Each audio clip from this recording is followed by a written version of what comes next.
লা ইলাহা ইল্লাল্লাহু আল্লাহু আকবার ওয়ালিল্লাহিল হামদ। চিল্লায়ে জোরে বলেন সুবহানাল্লাহ। রাসূলুল্লাহ সাল্লাল্লাহু আলাইহি ওয়াসাল্লাম বলেন, ঈদের আনন্দ উৎসব ভাগাভাগি করে আনন্দ করো একমাত্র আল্লাহ তাআলার স্লোগান দিয়ে, আল্লাহ তাআলার বরত্ব প্রকাশ করে। আল্লাহ তাআলাই বড়, আল্লাহ তাআলার চাইতে আর কেউ বড় নাই। আল্লাহ আমাকে এই ঈদের আনন্দ উপভোগ করার জন্য আমাকে হায়াতে বাঁচিয়ে রাখছেন, এই জন্য আল্লাহু আকবারের ধ্বনি দিয়ে তোমরা ঈদটাকে শুরু করো। সুবহানাল্লাহ বলেন। তাহলে যারা নাকি এই ঈদের দিন আতশবাজি ফুটায়, পটকবাজি ফুটায়, ডিজে গানের মাধ্যমে ঈদের উৎসব তারা উদযাপন করে, ঈদ পালন করে, তারা আমাদের মুমিনের দল হতে পারে না। তারা হলো ইহুদি বেঈমান খ্রিস্টানদের চক্রান্তে পড়ে, তাদের সাথে হাতে হাত মিলিয়ে ইসলামকে ধ্বংস করার জন্য তারা মাঠে কাজ করতেছে। ঠিক না বেঠিক? সম্মানিত মুসল্লিয়ানে কেরাম, এই ঈদ আমাদের কাছে আসলো একমাত্র রহমাতুল্লিল আলামিনের উসিলা করে। এই জন্য তো আমাদের বলা উচিত আলহামদুলিল্লাহ। কি বলেন, ঠিক না বেঠিক? রাসূলুল্লাহ সাল্লাল্লাহু আলাইহি ওয়াসাল্লাম যখন হিজরত করে মদিনায় গেলেন, মদিনায় গিয়ে দেখলেন মদিনার মানুষগুলি তারা বছরে 2টা দিন উদযাপন করে থাকে। রাসূলুল্লাহ সাল্লাল্লাহু আলাইহি ওয়াসাল্লাম তাদেরকে জিজ্ঞাসা করলেন, মা হাযাল ইয়াউমান, তোমাদের এই 2টি দিন বছরে কিসের দিন?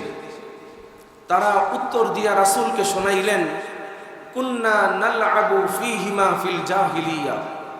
জাহিলিয়াতের জমানা থেকে মদিনার মানুষগুলি বছরে এই 2টা দিন তারা খেলাধুলায় মেতে থাকে, আনন্দ ফুর্তি করে, উৎসব করে। এই জন্য এই বছরে 2টা দিন আমরা উৎসব আয়োজন করি। রাসূল করিম সাল্লাল্লাহু আলাইহি ওয়াসাল্লাম মদিনার মানুষগুলোকে বললেন, এই মদিনাবাসী, তোমরা শুনে রাখো, আজ থেকে আল্লাহ তাআলা তোমাদের জন্য বছরে 2টা দিন ঠিকই রাখছেন, কিন্তু তোমাদের এই উৎসবকে বাদ দিয়ে আল্লাহ তাআলার পক্ষ থেকে 2টা দিন তোমাদের জন্য উপহার দিয়েছেন। যেই 2টা দিনের নাম হলো ক্বাদ আবদালাকুমুল্লাহু বিহিমা খায়রাম মিনহুমা ইয়াউমাল ইযহা ওয়া ইয়াউমাল ফিতর। বছরে এই 2 দিন আজ থেকে বাদ হয়ে গেল, ঈদুল ফিতর এবং ঈদুল আজহা তোমাদের জন্য আল্লাহ উপহার হিসাবে দিয়েছেন। সুবহানাল্লাহ। তাহলে বলেন তো দেখি, এই ঈদ একমাত্র রাসূলের উদ্দেশ্য করে আমাদের মাঝে আসছেন, আমাদের জন্য আল্লাহ উপহার দিয়েছেন। ঠিক না বেঠিক? সম্মানিত মুসল্লিয়ানে কেরাম, সবার সাথে সবার দ্বন্দ্ব থাকতে পারে, মন কালাকালি থাকতে পারে, অনেকের মনের মধ্যে অনেকের প্রতি ঘৃণা থাকতে পারে। আজকে এমন একটা দিন, আমরা এই সমস্ত ভেদাভেদ ভুলে গিয়ে সবার সাথে নামাজের পরে হাতে হাত রেখে মুসাফা করে, বুকের সাথে বুক মিলিয়ে মুআনাকা করে, আমরা সমস্ত কষ্ট দুঃখ ভুলে গিয়ে সবাই একসাথে আমরা ঈদ উদযাপন করব। কি বলেন, রাজি আছি তো ইনশাআল্লাহ? কেউ কারো প্রতি মনে ক্ষোভ রেখে চলে যাবেন যে তার সাথে তো আমার ঝগড়া, তার সাথে তো আমার অনেক বিষয় নিয়ে মাতামাতি আছে। এই সমস্ত বিষয় যারা দিলের মধ্যে রাখবেন তারা রাসূলের খাঁটি উম্মত হতে পারে না। ঠিক না বেটি? রাসূল বলেছেন, তোমাদের মাঝে দ্বন্দ্ব থাকবে, সমস্ত কিছু থাকবে, ঝগড়াঝাটি থাকবে, ঈদকে কেন্দ্র করে সব কিছু ভুলে যাও। বিগত 1 বছরে যা গেছে তো গেছে, সামনের বছরগুলি যেন মৃত্যু পর্যন্ত আমরা এই সমস্ত ঝগড়া ফাসাদ সব কিছু ভুলে গিয়ে আমরা মুসলমান হাতে হাত রেখে একসাথে আমরা সমাজে বাঁচতে চাই। আল্লাহ যেন আমাদেরকে কবুল করেন। সবাই বলেন আমিন। সম্মানিত মুসল্লিয়ানে কেরাম, আজকে আমাদের জন্য এই পুরস্কার বিতরণী অনুষ্ঠানে আল্লাহ তাআলা একটা ঘোষণা দিয়া বলেন, কদ আফলাহা মান তাযাক্কা ওয়া যাকারা ইসমা রাব্বিহি ফাসাল্লা। ওই সমস্ত ব্যক্তিরাই হলো সফলকাম, যে ব্যক্তিরা তার নিজের নফসকে ভালো রাখার জন্য, অন্তরাত্মাকে ভালো রাখার জন্য এই বিগত 1টি মাস যারা সিয়াম সাধনা করেছেন, রুকু দিয়েছেন, সেজদা দিয়েছেন, মুনাজাতে আল্লাহর জন্য আল্লাহ তাআলার কাছে দোয়া করেছেন, সদকাতুল ফিতর আদায় করেছেন, ওই সমস্ত ব্যক্তিরাই হলো এই বর্তমানে আজকের ঈদের দিনে সফল। বলেন সুবহানাল্লাহ। সম্মানিত মুসল্লিয়ানে কেরাম, 1টি মাস আমরা রোজা রেখেছি। 1টি মাস রোজা রাখার পরে এই যে শাওয়াল মাস গতকালকে মাগরিবের আজান থেকে শুরু হলো, রাসূল বলেন এই শাওয়াল মাসের 6টা রোজা আছে, এই 6টা রোজাও তোমরা রাইখে দিবা, 6টি রোজাও তোমরা রাখবা। সাহাবীরা জিজ্ঞাসা করলেন, কি হবে ইয়া রাসূলুল্লাহ এই রোজা রাখলে? রাসূল করিম সাল্লাল্লাহু আলাইহি ওয়াসাল্লাম বলেন, মান সামা রমাযান সুম্মা আতবাহু সিত্তাম মিন শাওয়াল কানা কাসিয়ামিদ দাহর।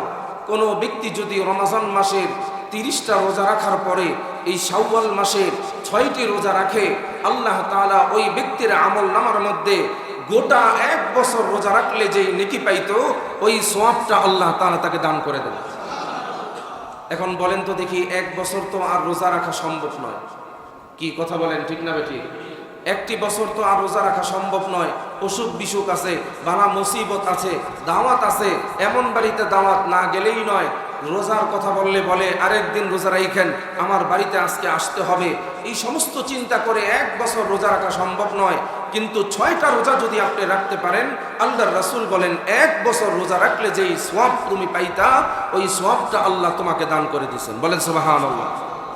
তাহলে আমরা শাওয়াল মাসের 6টি রোজা আমরা রাখার চেষ্টা করব ইনশাআল্লাহ। নিয়ত করেন সবাই ইনশাআল্লাহ। এই যে একটি মাস আমরা রোজা রাখছি, রোজা রাখার কারণে কোনো ব্যক্তি কি মারা গেছে? সবাই বলেন মারা গেছে? বরঞ্চ যে রোজা রাখার নিয়ত করেছে, রোজা রেখেছে, যার গ্যাস্ট্রিক ছিল গ্যাস্ট্রিক ভালো হয়ে গেছে, যার হাই প্রেশার ছিল হাই প্রেশার ভালো হয়ে গেছে, যার বিভিন্ন রোগ সমস্যা ছিল এই রোজার বদলতে আল্লাহ তাকে সুস্থ করে দিয়েছেন। ঠিক না বেঠিক? রমজান মাস চলে গেল, মনে হচ্ছে জীবন থেকে কি যেন একটা চলে গেল। আগামী রমজান পাবো কিনা তারও কোনো গ্যারান্টি নেই। এই জন্য বিগত দিনগুলো আমরা যেভাবেই কাটাইছি আমরা সবাই সবাইকে মাফ করে দিব। কি পারবো না ইনশাআল্লাহ ভাই? কারো প্রতি কারো মনে কোনো ব্যথা আছে? সবাই বলেন ব্যথা আছে? থাকলেও ফি সাবিলিল্লাহ আল্লাহ তাআলার জন্য, একমাত্র আল্লাহ তাআলার জন্য আজকে আমরা সবাই সবাইকে মাফ করে দিব। কি পারবো না ইনশাআল্লাহ? আজকে আমরা নিয়ত করব, আপনারা আমাদের জন্য দোয়া করবেন, আমরা আপনাদের জন্য দোয়া করি। আল্লাহ যেন আমি সহ আমার সমস্ত মুসল্লি ভাইদেরকে যেন নেক হায়াত দান করেন। আগামী রমজানে যেন আমরা সবাই মিলে আবার একসাথে তারাবির নামাজ, সমস্ত নামাজ এবং কি বিভিন্ন ইবাদতগুলি পর্যন্ত একসাথে করতে পারি। আল্লাহ সেই তৌফিক আমাদেরকে দান করুক। সবাই বলেন আমিন। সম্মানিত মুসল্লিয়ানে কারাম, পবিত্র ঈদুল ফিতর এবং ঈদুল আজহা বছরে একবার করে আসে। অনেক মানুষ আছে জানাজার নামাজ পড়তে গিয়া ঈদের নামাজ পড়ে আসে, আবার অনেকে ঈদের নামাজ পড়তে আইসা জানাজার নামাজ পড়ে তারপর বাড়িতে যায়। কি আছে না নাই? অভাব নাই। জানাজার নামাজে যখন দাঁড়ায়, ইমাম সাহেব যখন বলে আল্লাহু আকবার বলে নিয়ত বাঁধে, দ্বিতীয়বার যখন আবার বলে আল্লাহু আকবার, উনিও উপরে হাত উঠাইতেছেন, কোনো খবর নাই। এমনও মানুষ আছে বাবার জানাজা পড়তে আসছে, কিন্তু বাবার জানাজা পড়তে আসছে ঈদের নামাজ পড়ে তারপর বাড়িতে গেছে।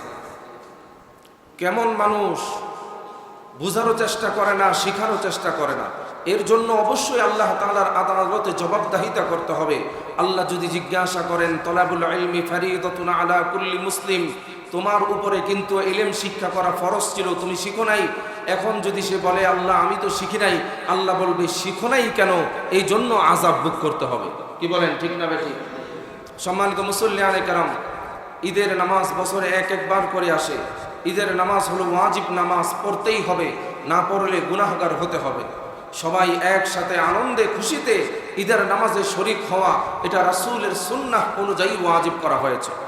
সম্মানিত মুসল্লিয়ানে কেরাম, ঈদের নামাজের নিয়মটা হলো আমরা এইভাবে বাংলায় নিয়ত করব, আমি কিবলামুখী হয়ে এক ইমামের পিছনে পবিত্র ঈদুল ফিতরের অতিরিক্ত 6টি তাকবীরের মাধ্যমে আমি ঈদুল ফিতরের ওয়াজিব নামাজ আদায় করতেছি। আল্লাহু আকবার। বুঝে আসছে তো সবার ইনশাআল্লাহ? ইমাম সাহেব যখন বলবে আল্লাহু আকবার, ইমাম সাহেব সানা পড়বেন, মুসল্লিরাও সবাই সানা পড়বে। সানা পড়ার পরে ইমাম সাহেব আরো অতিরিক্ত 6টি তাকবীর দিবেন। আল্লাহু আকবার। হাত উঠাতে হবে, হাত না বেঁধে রাখবেন, হাত উঠাতে হবে, হাত উঠাইয়া নিচের দিকে ছেড়ে দিতে হবে। আবার আল্লাহু আকবার, আল্লাহু আকবার। তৃতীয় তাকবীরের সময় আমরা আবার হাত বেঁধে ফেলব। ইমাম সাহেব সূরা পড়বেন, সূরার সাথে সূরা ফাতিহার সাথে সূরা মিলাবেন, তখন রুকুতে চলে যাবেন, রুকু শেষ করে সেজদায় যাবেন, সেজদা থেকে আবার দাঁড়াবেন, দাঁড়িয়ে কেরাত পড়বেন। কেরাত পড়ার পরে রুকুতে যাওয়ার আগে, রুকুতে যাওয়ার আগে আমরা আবার অতিরিক্ত 3টি তাকবীর দিব।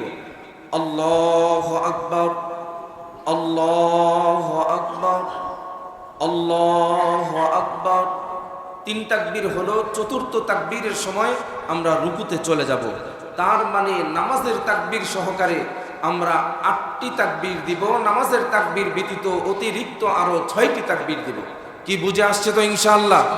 সম্মানিত মুসল্লিয়ানে কেরাম, যখনই আমরা নামাজ শেষ করব, নামাজের পরে সবার উচিত খুতবা না শুনেই বাড়িতে চলে যাওয়া। কি বলেন? কিন্তু অনেক মানুষ যে বাড়িতে চলে যায়, খুতবা শোনা ওয়াজিব, শুনতেই হবে, মনোযোগ দিয়ে শুনতে হবে। খুতবার সময় খুতবা শোনেই না, অথচ খুতবার সময় মনোযোগ দিয়ে শোনা, কথা বলা হারাম। আল্লাহর রাসূল বলেছেন খুতবার সময় কেউ কারো দিকে তাকানো পর্যন্ত হারাম, কথা বলা তো দূরের কথা, সেখানে আমরা খুতবা শুনিই না। এতটুকু আমরা পাগল হয়ে গেছি, আমরা যে খুতবা শোনার আমাদের সময় নাই, আমরা বাহিরে দৌড়ে চলে যাই, মসজিদ খালি হয়ে যায়, দোতলা খালি হয়ে যায়, 3তলা খালি হয়ে যায়। এতটুকু আমরা ব্যবুর হয়ে গেছি, আমরা আল্লাহ তাআলার দিকে আমরা একটু বিন্দু পরিমাণের মনোযোগ দিতে পারি না। খুতবা শুনবো, খুতবার পরে দোয়া হবে। আজকে ঈদের দিন, সবাই সবার জন্য দোয়া করব, মৃত ব্যক্তিদের জন্য দোয়া করব, অনেকের পিতামাতা কবরের বাসিন্দা হয়ে গেছেন, তাদের জন্য দোয়া করব, আমাদের জন্য দোয়া করব। দোয়া করে আমরা সবাই সবার সাথে মুসাফা মুআনাকা করে তারপর আমরা খুশি মুখে এই মসজিদ থেকে আমরা বিদায় নিব। রাজি আছি তো ইনশাআল্লাহ?